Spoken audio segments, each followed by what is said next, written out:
बेटा आज से हम लोग शुरू करने वाले हैं IUPAC नॉमेनक्लेचर, जो कि ऑर्गेनिक केमिस्ट्री का एक बहुत ही इंपॉर्टेंट चैप्टर है। आप लोगों को हमेशा IUPAC नॉमेनक्लेचर में प्रॉब्लम रहती है, लेकिन मैं उम्मीद करता हूं कि आप मेरी सारी क्लासेस देखने के बाद जो भी आपकी IUPAC नॉमेनक्लेचर में प्रॉब्लम है वो सारी दूर हो जाएंगी और आप सारे नाम लिख लेंगे। वो किसी भी टाइप का हो, चाहे बाईसाइक्लो हो, ट्राईसाइक्लो हो, स्पाइरो हो या नॉर्मल कंपाउंड्स हो, साइक्लिक कंपाउंड्स हो, ओपन चेन कंपाउंड्स हो, फंक्शनल ग्रुप, पॉलीफंक्शनल ग्रुप, हर तरह का आप IUPAC लिख लेंगे मेरी सारी क्लासेस देखने के बाद। तो शुरू करते हैं। हम लोग बात करते हैं IUPAC नॉमेनक्लेचर की। मैं मान लेता हूं कि आप लोगों को IUPAC नॉमेनक्लेचर इससे पहले नहीं पढ़ा, तो मैं बेसिक से बेसिक बात लेकर शुरू करता हूं। देखिए भाई, IUPAC एक शॉर्ट फॉर्म है और इसका मतलब होता है international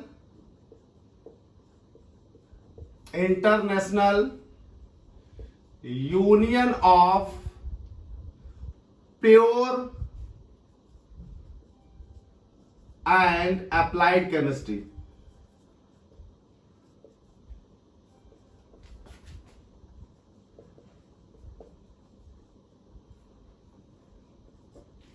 international union of pure and applied chemistry, ये हो गया I, ये हो गया आपका इंटरनेशनल का I, ये हो गया आपका U, ये आपका हो गया P, ये आपका हो गया A और ये आपका हो गया C। तो ये हो गया IUPAC, international union of pure and applied chemistry. अच्छा बेटा, IUPAC को हम लोग IUPAC ना बोलकर अब इसे बोलते हैं IUPAC, EYE। जैसे आई पढ़ते हो तो इसको प्रोनाउंस करते हैं IUPAC, इसको प्रोनाउंस करते हैं IUPAC। ये हो गया I, ये हो गया U और ये हो गया PAC, तो इसको प्रोनाउंस करते हैं IUPAC। देखिए बेटा, हर कंपाउंड का कोई ना कोई एक जनरल नाम होता है। अब बात आती है, जब मेरे पास जनरल नाम थे तो हम IUPAC नॉमेनक्लेचर का इस्तेमाल क्यों करें? देखिए, होता क्या था, पुराने टाइम में जब हमारे पास कंपाउंड डिस्कवर्ड होते थे तो उन कंपाउंड्स का नाम उनकी डिस्कवरी के आधार पर या वो जिससे ऑब्टेन्ड किए गए उसी आधार पर रख दिया जाता था। लेकिन कंपाउंड की संख्या जब धीरे धीरे ऑर्गेनिक केमिस्ट्री में बढ़ने लगी और कंपाउंड लाखों, करोड़ों, अरबों की संख्या में आ गए, तो उन कंपाउंड्स को उनके जनरल नेम से याद रख पाना और उनके कंपाउंड्स को अलग अलग सेपरेटली पढ़ पाना बड़ा मुश्किल हो गया।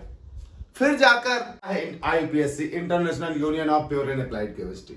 लेकिन IUPAC से पहले भी हम कंपाउंड को कुछ ना कुछ सिस्टम के अनुसार नाम देते थे। थोड़ा हिस्ट्री देखेंगे हम लोग, और बेसिकली उनके लिए बहुत इंपॉर्टेंट है जो IIT या PMT की तैयारी कर रहे हैं। तो जरा ये लोग याद देंगे, IUPAC जब हम इस्तेमाल नहीं करते थे तो हम लोग इस्तेमाल करते थे सबसे पहले ट्राईवैलेंट सिस्टम। ट्राईवैलेंट सिस्टम, इस सिस्टम ऑफ नॉमेनक्लेचर में, ट्राईवैलेंट सिस्टम ऑफ नॉमेनक्लेचर में हम कंपाउंड को उसको ओरिजिन के आधार पर नाम देते थे। Named on the basis of origin, named on the basis of origin, ये आधार था इसका। कंपाउंड जिस जगह से ओरिजिनेट होता था उसी के आधार पर हम उस कंपाउंड का नाम रख देते थे और यह सिस्टम कहलाता था trivalent system. Trivalent system common name दिया करता था, जैसे formic acid, acetic acid, formic acid Formica से, एसिटिक एसिड विनेगर से, सिट्रिक एसिड सिट्रस प्लांट से, सो ऑन। ऐसे बहुत सारे हमारे पास कॉमन नेम थे। सबसे पहले इंटरनेशनली एक सिस्टम डेवलप किया गया जिसको नाम दिया गया, जरा देखिएगा, जिसको नाम दिया गया जिनेवा सिस्टम। जिनेवा सिस्टम, बात आती है जिनेवा सिस्टम क्या? देखिए, जिनेवा सिस्टम समझ जाएंगे भी आप। देखिए, सबसे पहले इंटरनेशनली एक कमेटी बैठी जिसका नाम था इंटरनेशनल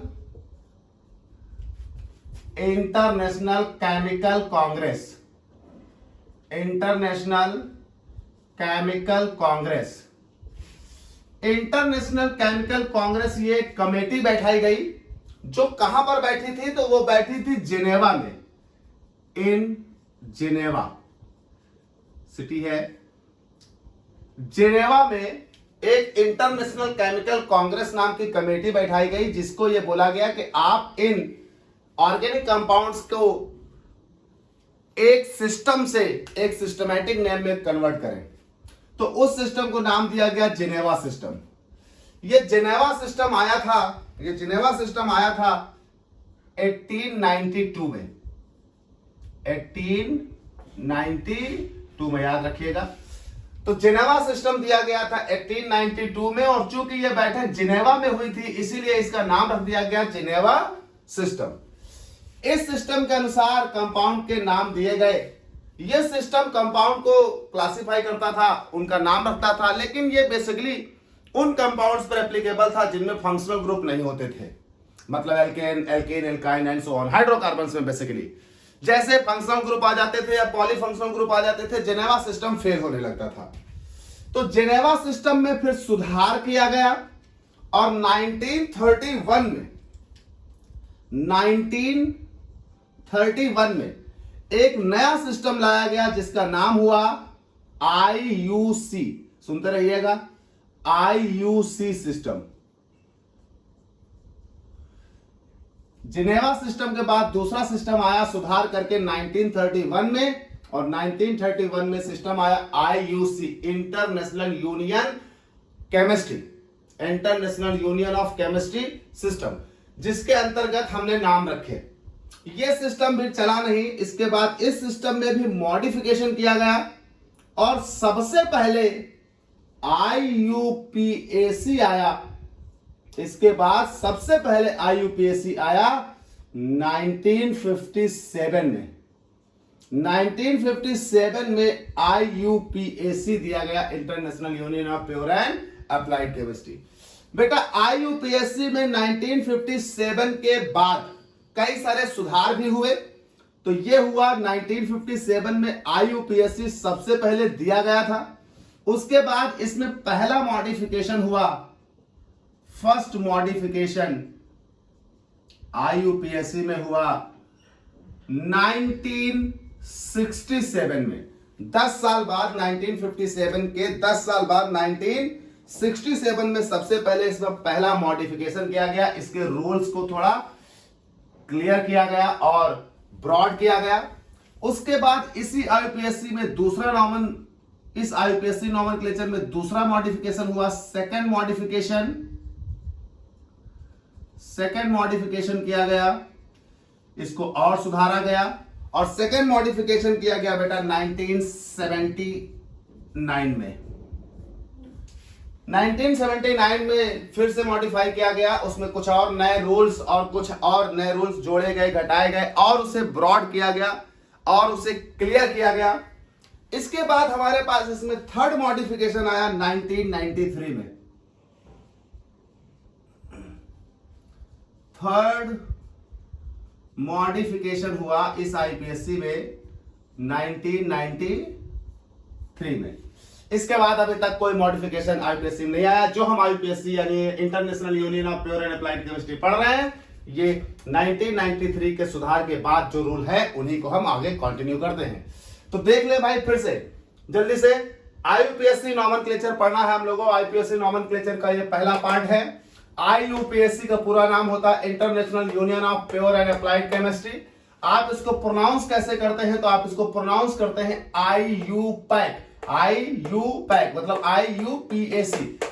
अब अगर हम हिस्ट्री की बात करें तो IUPAC नॉमेनक्लेचर से पहले भी हम नॉमेनक्लेचर इस्तेमाल किया करते थे। उनका नाम था ट्राइवैलेंट सिस्टम। ट्राइवैलेंट सिस्टम किसी भी कंपाउंड का नाम इस आधार पर रखता था कि वो कंपाउंड कहां से ओरिजिनेट हुआ है। ट्राइवैलेंट सिस्टम के बाद एक कमेटी बनाई गई जिसका नाम था इंटरनेशनल केमिकल कांग्रेस। कमेटी का नाम था, ये कमेटी बैठी थी जिनेवा में 92 यानी 1892 में, और उस कमेटी ने कुछ रूल्स और कुछ नियम निर्धारित करे नॉमेनक्लेचर के लिए, और उस सिस्टम का नाम रखा गया जिनेवा सिस्टम। जिनेवा सिस्टम के बाद 1931 में जिनेवा सिस्टम में कुछ सुधार किए गए, और 1931 में जिनेवा सिस्टम में जब सुधार किया गया तो सुधार के बाद उस सिस्टम का नाम बदलकर हो गया आईयूसी सिस्टम। आईयूसी सिस्टम में भी बहुत सारे सुधार हुए, और 1957 में लेकर आया गया सबसे पहली बार आईयूपीएसी, और 1957 में आईयूपीएसी आया, और इस 1957 में आए हुए आईयूपीएसी में अब तक 3 मॉडिफिकेशन किए जा चुके हैं, मतलब 3 सुधार किए जा चुके हैं। पहला सुधार किया गया था 1967 में, दूसरा सुधार किया गया था 1979 में, और तीसरा सुधार किया गया था 1939 में। ये हमारे पास पूरा हिस्ट्री हो जाता है आईयूपीएसी नॉमेनक्लेचर का। अब अगर आप आईयूपीएसी नॉमेनक्लेचर के अनुसार नाम लिखते हैं तो आईयूपीएसी नॉमेनक्लेचर के अनुसार आपको एक बहुत बड़ा रूल का एक भंडार है, जिसमें बहुत सारे रूल हैं। आप उनके आधार पर आईयूपीएसी नॉमेनक्लेचर लिखेंगे। एक दिन में नहीं पढ़ा सकता मैं आपको। जो लोग आपसे कहते हैं 1 घंटे में आईयूपीएसी सीखें, 10 मिनट में आईयूपीएसी सीखें, वो 10 मिनट में आपको सिखा देते होंगे। हम आपको यहां 10 दिन लगाएंगे, 15 दिन लगाएंगे आईयूपीएसी पढ़ाने में। एक एक बात करेंगे, और आप पूरी क्लासेस खत्म हो जाने के बाद गारंटी लेता हूं कि आप आईयूपीएसी लिखना सीख जाएंगे। बेटा हर चीज तुरंत नहीं हो जाती, तत्काल नहीं हो जाती। बहुत सारी चीजें ऐसे होती हैं जिनको समय देना पड़ता है, तो आईयूपीएसी भी ऐसा सब्जेक्ट है जिसको आपको समय देना होगा, प्रैक्टिस देनी होगी, आपको डेडिकेशन देना होगा अपना, तब जाकर आप सीखेंगे। ऐसे नहीं होगा कि आए गए और हो गया, ऐसे नहीं होता। तो हम लोग बात करेंगे आईयूपीएसी की। ये कुछ हिस्ट्री थी, शुरू करते हैं इसके आगे। तो आईयूपीएसी नॉमेनक्लेचर में बहुत सारे रूल हैं, जिसमें से मैं सबसे पहले आज कुछ बेसिक रूल्स की बात करूंगा। वो बेसिक रूल आपको यह बताएंगे कि आईयूपीएसी नॉमेनक्लेचर में जो नाम लिखना है वो कितने पार्ट में किस अरेंजमेंट के साथ नाम लिखा जाएगा। तो देखिए बेटा, हम लोग अगर बात करें तो आईयूपीएसी नॉमेनक्लेचर में कुछ बेसिक रूल्स आएंगे।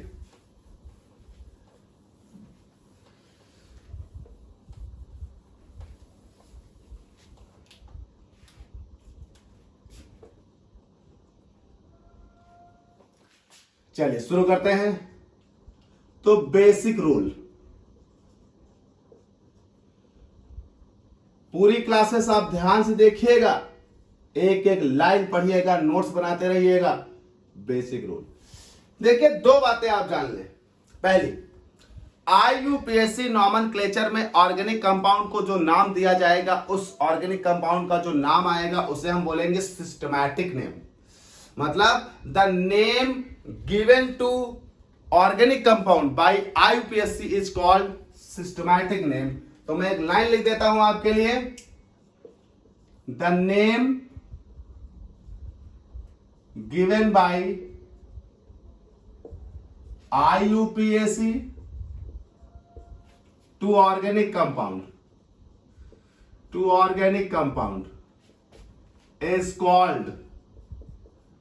is called systematic name. Organic chemistry में ऑर्गेनिक कंपाउंड को आईयूपीएसी के रूल के अनुसार जो नाम दिया जाएगा उस नाम को सिस्टमैटिक नेम कहा जाएगा। और किसी भी आईयूपीएसी में सिस्टमैटिक नेम 2 या 3 या 4 बेसिक रूल से मिलकर बनता है। एंड द सिस्टमैटिक नेम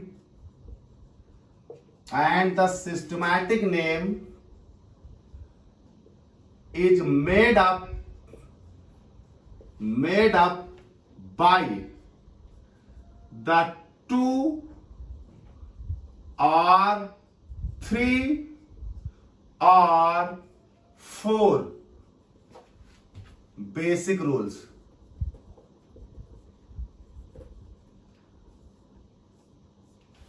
दो, 3 या 4 बेसिक रूल से मिलाकर उसका आईयूपीएसी नेम लिखा जाएगा, यानी सिस्टमैटिक नेम लिखा जाएगा। देखिए, उस बेसिक रूल में कुछ रूल हैं। पहला, सबसे पहली बात, हमें रूट वर्ड ढूंढना होगा। रूट वर्ड एक दो रूल पढ़कर ही आप आईपीएससी के चैंपियन बनने की कोशिश मत करिएगा, सुनते रहिएगा आखिरी तक और पढ़ते रहिएगा जो पढ़ाता जा रहा हूं मैं। रूट वर्ड देखिए, किसी भी ऑर्गेनिक कंपाउंड के लिए आप किसी भी ऑर्गेनिक कंपाउंड के लिए, चाहे वो साइक्लिक हो, नॉन साइक्लिक हो, एलिफेटिक हो, एरोमेटिक हो, बाईसाइक्लो हो, ट्राईसाइक्लो हो, स्पाइरो हो, फंक्शनल ग्रुप हो, पॉलीफंक्शनल ग्रुप हो, सैचुरेटेड हो, अनसैचुरेटेड, कुछ भी हो, हर कंपाउंड के लिए एक रूट वर्ड जरूर होता है। और रूट वर्ड क्या होता है? रूट वर्ड दिया जाता है किसी भी ऑर्गेनिक कंपाउंड को उसकी पेरेंट कार्बन चेन में मौजूद कार्बन की संख्या के आधार पर। किसी भी कंपाउंड में कई सारी चेन हो सकती हैं, कई सारी कार्बन की चेन हो सकती हैं। उन सभी कार्बन चेन में से आपको एक सुटेबल पेरेंट कार्बन चेन ढूंढनी होगी। कैसे ढूंढेंगे आगे बात होगी। तो जो पेरेंट कार्बन चेन होगी, उस पेरेंट कार्बन चेन में जो कार्बन की संख्या होगी, उस कार्बन की संख्या के आधार पर आपको उस कंपाउंड को एक रूट वर्ड देना होगा। तो बात कर लेते हैं रूट वर्ड। रूट वर्ड किसके लिए दिया जाएगा? For number of carbons present in parent carbon chain. Parent carbon chain में जो नंबर ऑफ कार्बन्स मौजूद है, उन पेरेंट कार्बन चेन में जो नंबर ऑफ कार्बन्स मौजूद हैं, उन कार्बन की संख्या के आधार पर आपको एक रूट वर्ड लिखना होगा। अच्छा, रूट वर्ड को बेसिकली हम एल्क कहते हैं। रूट वर्ड को हम बेसिकली एल्क कहते हैं। Alk, alk is the root word. For example, जैसे आपके पास एक कार्बन है चेन में, तो उसके लिए रूट वर्ड यानी एल्क होगा मेथ। दो कार्बन है तो एथ, तीन कार्बन है तो प्रोप, चार कार्बन है तो ब्यूट, पांच कार्बन है तो पेंट, छह कार्बन है तो हेक्स, सात कार्बन है हेप्ट, आठ कार्बन है ऑक्ट, नौ कार्बन है नोन, 10 कार्बन है डेक, 11 कार्बन है अनडेक, 12 कार्बन है डोडेक, 13 कार्बन है ट्राइडेक, 14 कार्बन है टेट्राडेक, 15 कार्बन है पेंटाडेक, 16 कार्बन है हेक्साडेक, हेप्टाडेक, ऑक्टाडेक, नोनाडेक एंड सो ऑन। इस तरह से चलती जाएगी चेन। तो रूट वर्ड कब इस्तेमाल होगा? रूट वर्ड इस्तेमाल होगा for number of carbon present in the parent carbon chain. जो आपका ऑर्गेनिक कंपाउंड हो वो कैसा भी हो, उसमें कितनी भी चेन बन रही हो, लेकिन उसमें एक चेन ऐसी होगी जिसको हम पेरेंट चेन बोलेंगे। और जिसे हम पेरेंट चेन बोलेंगे, उस पेरेंट चेन में कार्बन की संख्याएं गिनोगे और उस कार्बन की संख्याओं को गिनकर जितने कार्बन आ रहे होंगे उतने उसमें कार्बन के आधार पर आप एक रूट वर्ड सिलेक्ट कर लोगे जिसका नाम होगा एल्क, यानी एक एल्क सेलेक्ट कर लोगे। मान लीजिए आपके पेरेंट चेन में 8 कार्बन आते हैं तो आपका रूट वर्ड होगा ऑक्ट। मान लीजिए आपके पेरेंट के चेन में 12 कार्बन आते हैं तो आपका रूट वर्ड होगा डोडेक। जब एक बार आप रूट वर्ड सिलेक्ट कर लेंगे अपनी पेरेंट चेन में, बेटा बहुत सारी चेन हो सकती है, साइड चेन भी हो सकती है, वो सब पड़ी रहने दीजिएगा, अभी कोई बात नहीं कर रहे हैं हम लोग उनकी। रूट वर्ड सिर्फ सिलेक्ट करिए। जब आपका रूट वर्ड सिलेक्ट हो जाए यानी पहला रूल अप्लाई हो जाए, तो अब हम लोग लगाएंगे दूसरा रूल। ये मैं लिख रहा हूं रूल 2।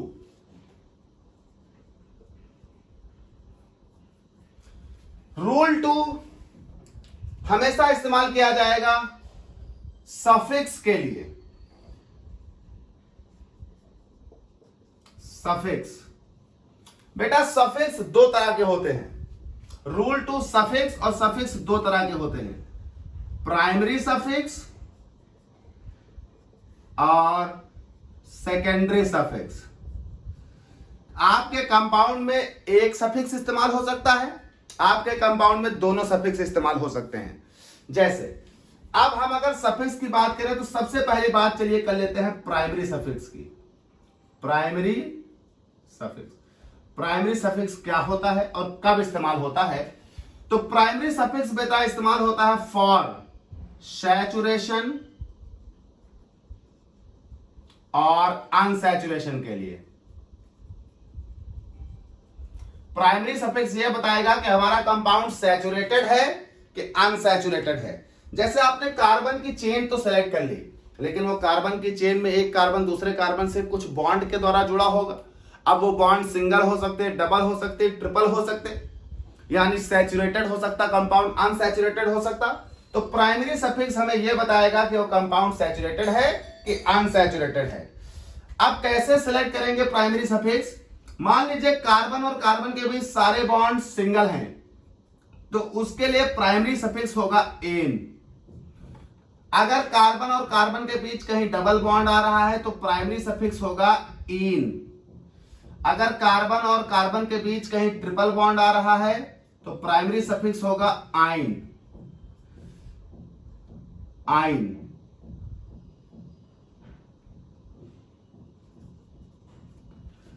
तो प्राइमरी सफिक्स तीन तरह के हो सकते हैं, एन, इन, आइन। डिपेंड करेगा, अगर कार्बन कार्बन सिंगल बॉन्ड है तो प्राइमरी सफिक्स होगा ane, carbon carbon double bond है तो प्राइमरी सफिक्स होगा ene, carbon carbon triple bond है तो प्राइमरी सफिक्स होगा आइन। अब बहुत सारे लोग ऐसे होंगे जिनके पास प्राइमरी सफिक्स तो यूज होना ही होना है, साथ ही साथ उनके में कोई फंक्शनल ग्रुप होगा। फंक्शनल ग्रुप होगा तो उसके लिए सेकेंडरी सफिक्स भी यूज होगा। तो बेटा सेकेंडरी सफिक्स किसके लिए इस्तेमाल करते हैं? तो सेकेंडरी सफिक्स इस्तेमाल करते हैं for functional group. Secondary suffix इस्तेमाल करते हैं for functional groups. Functional groups के लिए आपको सेकेंडरी सफिक्स का इस्तेमाल करना होगा। अब किस फंक्शनल ग्रुप के लिए कौन सा सेकेंडरी सफिक्स इस्तेमाल करेंगे बेटा, अभी आगे एक टेबल बताऊंगा। तो फंक्शनल ग्रुप के लिए आपको सेकेंडरी सफिक्स इस्तेमाल करना होगा। जैसे OH है तो उसके लिए कौन सा सेकेंडरी सफिक्स? CHO एल्डिहाइड है, उसके लिए कौन सा सेकेंडरी सफिक्स? तो सफिक्स प्राइमरी भी हो सकता है, सेकेंडरी भी हो सकता है। प्राइमरी बॉन्ड का नेचर बताएगा और सेकेंडरी फंक्शनल ग्रुप का नेचर बताएगा। फॉर फंक्शनल ग्रुप बस एक बात याद रखिएगा कि हमेशा सेकेंडरी सफिक्स प्राइमरी सफिक्स के ऊपर लगाया जाएगा। मतलब secondary suffix always written after the name of primary suffix। Secondary suffix हमेशा प्राइमरी सफिक्स के नाम लिख देने के बाद लिखा जाएगा, primary suffix. And remember the secondary suffix always written after the removal of e from primary suffix। देखिए सेकेंडरी सफिक्स हमेशा प्राइमरी सफिक्स के नाम के बाद लिखा जाएगा, और इस बात का ध्यान रखते हुए कि जब सेकेंडरी सफिक्स का नाम लिखा जाए तो प्राइमरी सफिक्स का जो लास्ट का ये ई है इसे हटाना होगा। जैसे मान लीजिए किसी में OH है तो OH के लिए सेकेंडरी सफिक्स होता है ऑल, और कंपाउंड सिंगल बॉन्डेड है तो सिंगल बॉन्ड के लिए होता है एन। तो ये एन और ऑल जब जुड़ेंगे तो ये एन और ऑल इस तरह से नहीं लिखा जाएगा, ये लिखा जाएगा एन ऑल, ये ई हटा दिया जाएगा। जैसे मान लीजिए डबल बॉन्ड है और OH ग्रुप भी है तो डबल बॉन्ड के लिए इन, OH ग्रुप के लिए ऑल। जब दोनों को मिलाओगे तो ये इन ऑल ऐसे नहीं लिखा जाएगा, ये लिखा जाएगा इन ऑल, इन ऑल। ई हटा देना होगा। तो जब भी प्राइमरी सफिक्स के ऊपर सेकेंडरी सफिक्स लगाया जाता है तो प्राइमरी सफिक्स का ई हटा दिया जाता है। ये तुम्हारे पास दो बातें अभी हो गई। फिर से देखें, आप IUPAC नॉमेनक्लेचर लिखने के लिए बेसिक रूल्स का इस्तेमाल करेंगे। बेसिक रूल्स का इस्तेमाल करने के लिए आपके पास कई सारे बेसिक रूल हैं। एक बात ध्यान रखेंगे कि IUPAC नॉमेनक्लेचर को लिखते दौरान IUPAC नॉमेनक्लेचर जो लिखा जा रहा होगा उस नाम को हम बोलेंगे सिस्टमैटिक नेम, यानी ऑर्गेनिक कंपाउंड का वो नाम जो IUPAC के द्वारा मिला है उसे हम बोलेंगे सिस्टमैटिक नेम। सिस्टमैटिक नेम 1, 2 या 3 या 4 वर्ड से मिलकर बना होता है, 3-4 रूल से मिलकर बना होता है। अगर हम बात करें तो सबसे पहला रूल होता है root word. Root word alk कहा जाता है। किसके लिए इस्तेमाल किया जाता है? तो रूट वर्ड इस्तेमाल किया जाता है for number of carbon present in the parent carbon chain. किसी भी पेरेंट कार्बन चेन में कार्बन की संख्याओं को रिप्रेजेंट करने के लिए हम इस्तेमाल करते हैं रूट वर्ड। जब आपका रूट वर्ड मिल जाए, कैसे मिलेगा? कार्बन की संख्या गिनिएगा, जिस हिसाब से कार्बन होंगे उस हिसाब से रूट वर्ड सिलेक्ट कर लेंगे। जब आपका रूट वर्ड मिल जाए तो रूट वर्ड मिलने के बाद आप उस पर रूल 2 लगाएंगे, जो रूल 2 कहता है कि वो बताएगा सफिक्स। सफिक्स दो तरह के होते हैं, primary suffix, secondary suffix. Primary suffix हमेशा अनसैचुरेशन या सैचुरेशन बताते हैं, जबकि सेकेंडरी सफिक्स फंक्शनल ग्रुप की जानकारी देते हैं। प्राइमरी सफिक्स कैसे इस्तेमाल किया जाएगा? अगर कंपाउंड सिंगल बॉन्डेड है तो primary suffix ane, compound double bonded है तो प्राइमरी सफिक्स इन, और कंपाउंड ट्रिपल बॉन्डेड है तो प्राइमरी सफिक्स आइन। अब कंपाउंड में अगर फंक्शनल ग्रुप भी है तो सेकेंडरी सफिक्स इस्तेमाल होगा। सेकेंडरी सफिक्स में किस फंक्शनल ग्रुप का क्या नाम होगा उसे मैं आगे भी टेबल में मेंशन करूंगा। और एक चीज और जानना होगा कि सेकेंडरी सफिक्स जब भी आप इस्तेमाल करेंगे तो आप प्राइमरी सफिक्स को हटाएंगे नहीं। प्राइमरी सफिक्स के नाम के बाद सेकेंडरी सफिक्स लिखा जाएगा, और इस बात का ध्यान रखते हुए कि जब सेकेंडरी सफिक्स प्राइमरी सफिक्स में जोड़ा जाए तो प्राइमरी सफिक्स का ई हटा दिया जाएगा, लास्ट वाला ई हटाकर ही सेकेंडरी सफिक्स उसमें जोड़ा जाएगा। यानी प्राइमरी सफिक्स जो है उसका ई रिप्लेस करना होगा, हटाना होगा, और उसी ई की जगह पर ही सेकेंडरी सफिक्स जोड़ना होगा। तो सेकेंडरी सफिक्स उसी जगह पर जोड़ेगा जहां पर प्राइमरी सफिक्स का ई है। अब किस सेकेंडरी सफिक्स का क्या नाम और किस फंक्शनल ग्रुप के आधार पर कौन सा सेकेंडरी सफिक्स आगे टेबल में बताऊंगा।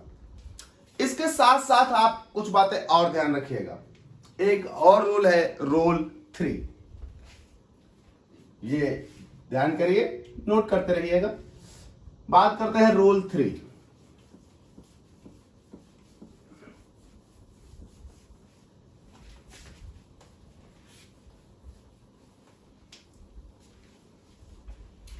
रूल 3 होता है prefix.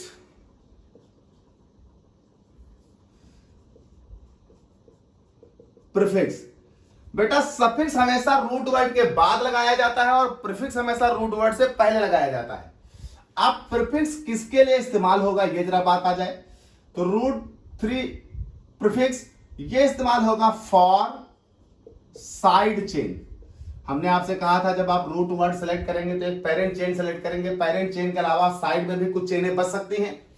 Root word, parent chain, suffix, saturation, unsaturation और फंक्शनल ग्रुप, जबकि प्रीफिक्स फॉर साइड चेन, जो साइड में चेन बच गई हो, और least priority functional group. Functional group जैसे कोई कंपाउंड है उसमें एक से ज्यादा फंक्शनल ग्रुप है अलग अलग नेचर के, तो एक से ज्यादा जब फंक्शनल ग्रुप है, मान लीजिए कंपाउंड में OH भी है, कंपाउंड में COOH यानी कार्बोक्सिलिक एसिड भी है और भी है, तो बेटा जब एक से ज्यादा फंक्शनल ग्रुप होंगे तो एक फंक्शनल ग्रुप उसमें सफिक्स होगा, बाकी उसको छोड़कर सब प्रीफिक्स होंगे। कैसे जानेंगे कौन सफिक्स है और बाकी सब कौन से प्रीफिक्स हैं? इसके लिए अभी मैं जब सफिक्स की एक टेबल लिखूंगा तो उसमें प्रियोरिटी रूल के अनुसार ही हम उस टेबल को लिखेंगे, और उस टेबल में सफिक्स के नाम, फंक्शनल ग्रुप के सापेक्ष प्रीफिक्स के नाम, सारे नाम आपको बताऊंगा मैं।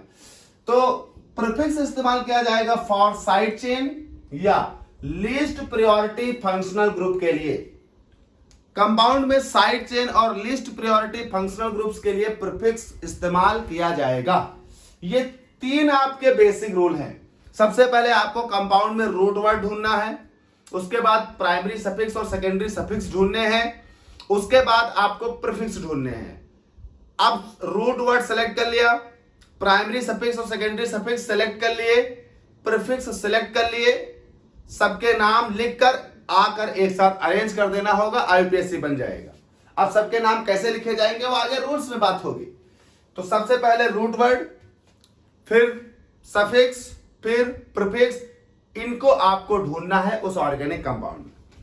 जब आप रूट वर्ड, प्राइमरी सफिक्स और सेकेंडरी सफिक्स और प्रीफिक्स ढूंढ लें, उसके बाद आप उस कंपाउंड का नाम इस ऑर्डर में लिखेंगे।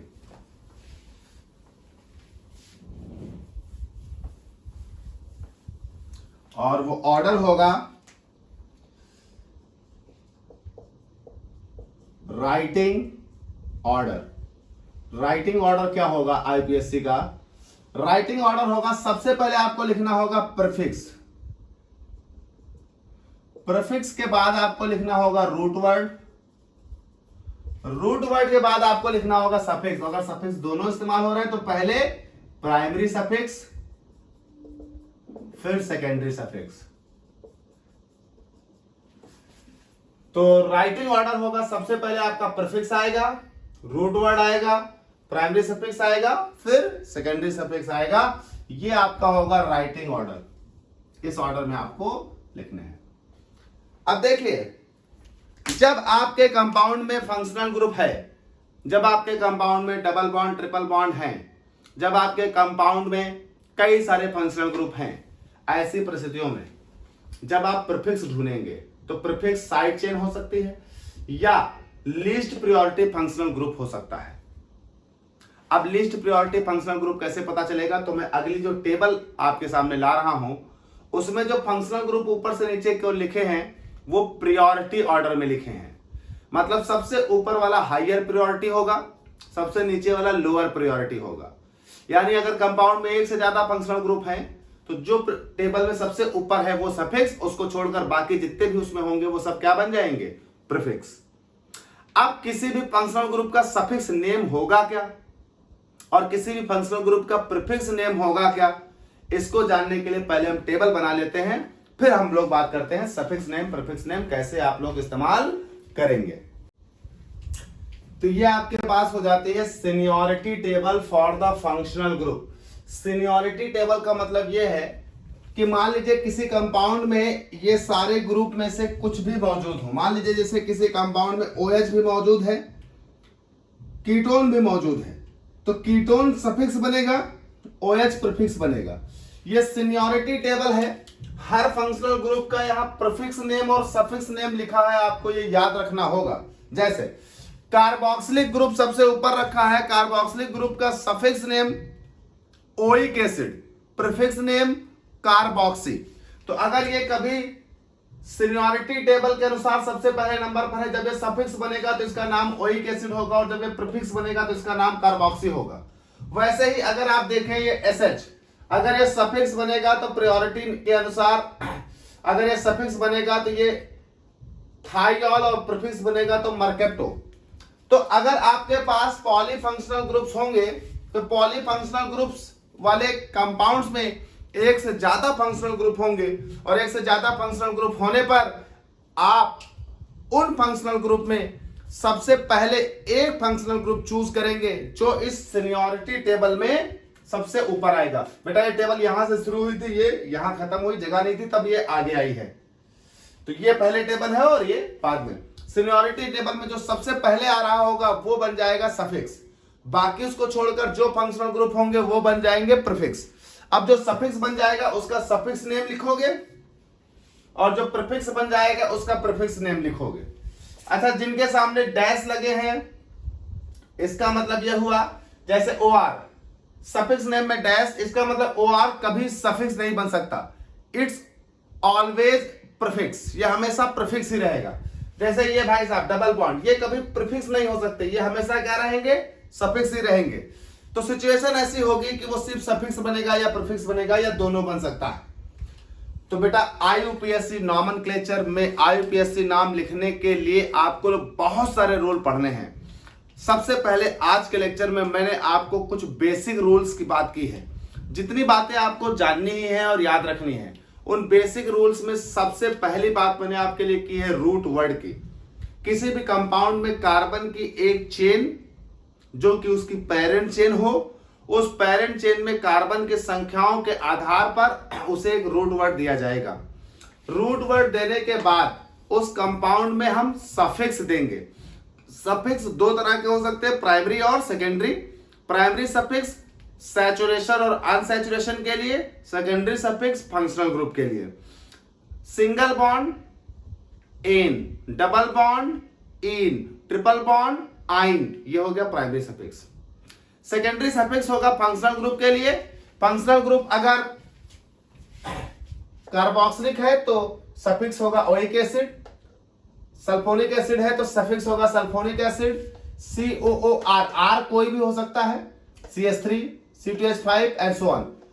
ये है तो एल्काइल ओएट, मान लीजिए CH3 होता तो हो जाता मेथाइल ओएट, C2H5 होता तो हो जाता एथाइल ओएट। COX, X मतलब हैलोजन, कोई भी, हैलो कार्बोनिल इसका प्रीफिक्स, और अगर ये सफिक्स होता तो ऑयल हैलाइड। CONH2 सफिक्स है एमाइड, CN सफिक्स है नाइट्राइल, MC सफिक्स है कार्बिलमिन, CHO सफिक्स है अल, कीटोन सफिक्स है ओन, OH सफिक्स है ऑल, SH सफिक्स है थाइऑल, NH2 सफिक्स है एमिन एंड सो ऑन। आपको यह भी याद रखना होगा कि सफिक्स में दो तरह के जो सफिक्स है, प्राइमरी सफिक्स और सेकेंडरी सफिक्स। सेकेंडरी सफिक्स को इस्तेमाल करने से पहले प्राइमरी सफिक्स का लास्ट वाला ई हटा देना होता है। जब आप सफिक्स भी सिलेक्ट कर लेंगे उसके बाद जो भी साइड चेन बच जाएंगी या जो सफिक्स सिलेक्ट करने के बाद फंक्शनल ग्रुप बच जाएंगे वो सब हो जाएंगे प्रीफिक्स। अब अगर कोई फंक्शनल ग्रुप उसमें बच गया है तो उसका प्रीफिक्स नेम क्या होगा, इस टेबल से आप ढूंढ लोगे। जो साइड चेन होंगी उन साइड चेन का भी सफिक्स नाम होगा। अब देखिए भाई, यहां कुछ बातें मैं आपको बता देता हूं, यहां लिखे देता हूं, यहां लिखे देता हूं नोट। इस पूरे टेबल में, उस पूरे टेबल में जो R आया है वो एल्किल के लिए आया है, यानी वहां पर कोई भी एल्किल ग्रुप हो सकता है। जो X आया है वो हैलोजन के लिए आया है, वहां पर कोई भी हैलोजन हो सकता है। जैसे ये X हैलोजन, ये देखिए ये X आया हैलोजन, ये R आया एल्किल ग्रुप को रिप्रेजेंट कर रहे हैं। इस आधार पर आप सफिक्स और प्रीफिक्स की टेबल को रट कर रखेंगे।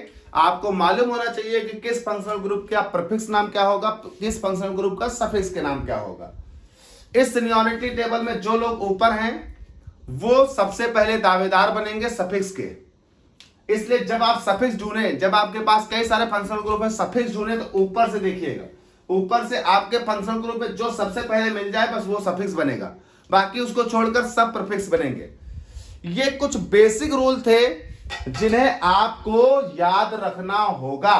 यानी इन बेसिक रूल से अभी आप IUPAC लिख नहीं पाएंगे, लेकिन ये बेसिक रूल्स आपको रट कर रखने हैं। कब, कहां, कैसे इस्तेमाल होगा, क्या नाम होंगे, क्या ग्रुप्स नेम होंगे एंड सो ऑन।